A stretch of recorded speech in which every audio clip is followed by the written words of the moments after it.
setiap muslim, berarti orang non muslim tidak wajib sholat. Oke. Kemudian jenis sholat fardu ada 1 subuh, 2 zuhur, 3 asar, 4 maghrib, 5 isya. Ada 5 waktu sholat dalam satu hari. Kita wajib melaksanakan kelima waktu tersebut dan jangan sampai terlewat.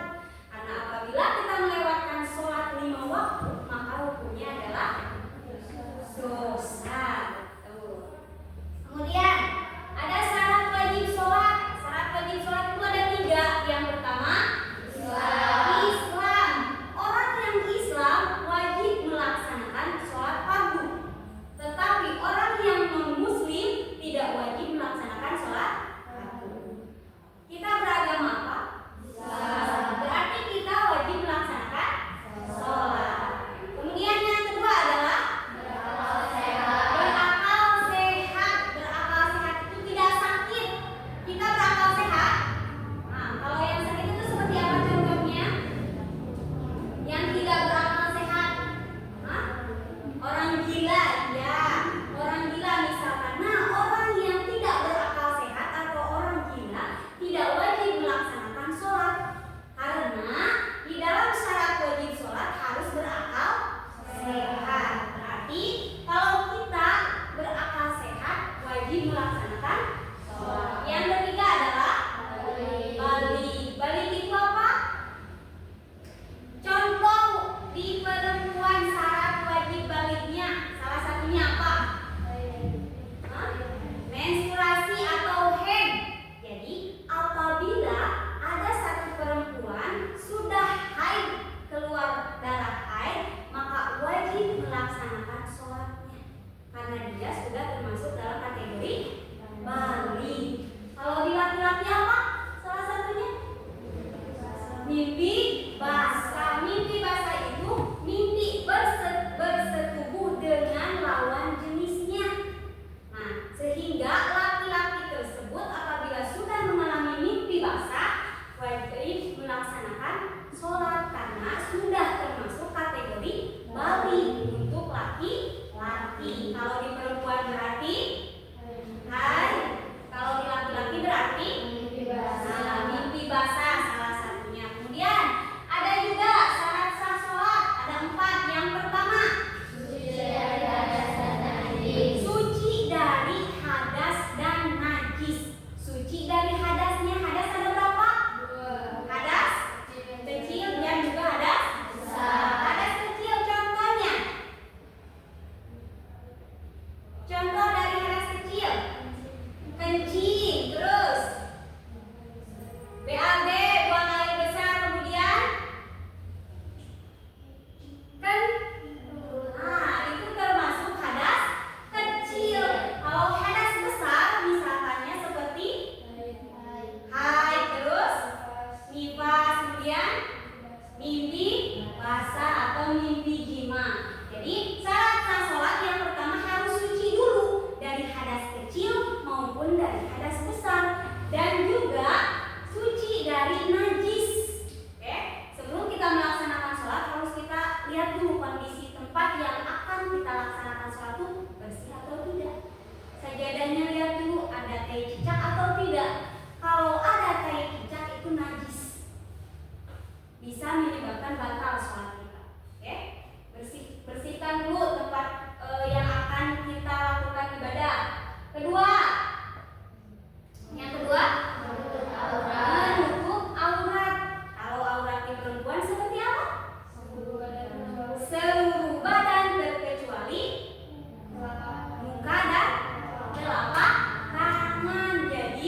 tidak arah kiblatnya. Makanya sebelum melaksanakan sholat tanya dulu, atau kalau ada mah kompas pengarah kiblat, lihat dulu kiblat yang benar itu kemana arahnya. Takutnya kita sholat itu salah arah kiblatnya. Harusnya ke kiblat, ini serong sedikit misalkan, jadi tidak akan sholatnya. Terus kemudian ada juga rukun sholat. Rukun sholat ada berapa? Ada 12. Yang pertama niat. Niat sholatnya dulu kita harus dibaca. Coba baca niat sholat subuh.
Sudah? Sudah? Oke, rentan nilainya tidak boleh di bawah 75 dan tidak boleh di atas 99. Oke, beres? Sudah? Oke, kita lihat nilai kelompok 1 berapakah? Nilai kelompok 1 mendapatkan nilai 90. Kemudian untuk kelompok 2 mendapatkan nilai 92. Kelompok 3 mendapatkan nilai 90. Silakan tepuk tangan. Oke, kesimpulannya pada materi hari ini yaitu sholat itu artinya adalah doa. Sedangkan secara istilah adalah ucapan yang dilakukan dimulai dengan takbir dan diakhiri dengan salam. Kemudian mengapa sholat harus dilaksanakan oleh setiap muslim? Karena sholat mendekatkan diri kepada Allah, kemudian menghapus dosa dan mencegah perbuatan keji dan munkar. Oke. Sebelum kita masuk kepada soal berikutnya, apakah ada pertanyaan untuk materi hari ini? Tidak ada? Mengerti? Alhamdulillah. Oke, kita ice breaking dulu. Silakan berdiri di tempat di posisinya masing-masing. Berdiri dulu. Rentangkan dulu tangannya. Oke, siap. Kalau ibu bilang tepuk 1 berarti kalian tepuk 2 kali. Kalau ibu bilang tepuk 2 berarti tepuk 1 kali. Kalau tepuk 3 berarti tepuk banyak atau tepuk tangan. Siap? Konsentrasi. Konsentrasi dimulai. Tepuk 1. 1. 1. 1. 2. 2. 2. 2. 1. 2. 2. 2. Ada yang salah. 1. Tepuk 3. Silakan duduk lagi ke tempatnya masing-masing. Oke, yuk kita mengerjakan soal lagi. Ibu akan membagikan soalnya. Silakan isi masing-masing. Oke, waktu pengerjaan 20 menit. Ibu akan membagikan yang materinya. Silakan tulis saja.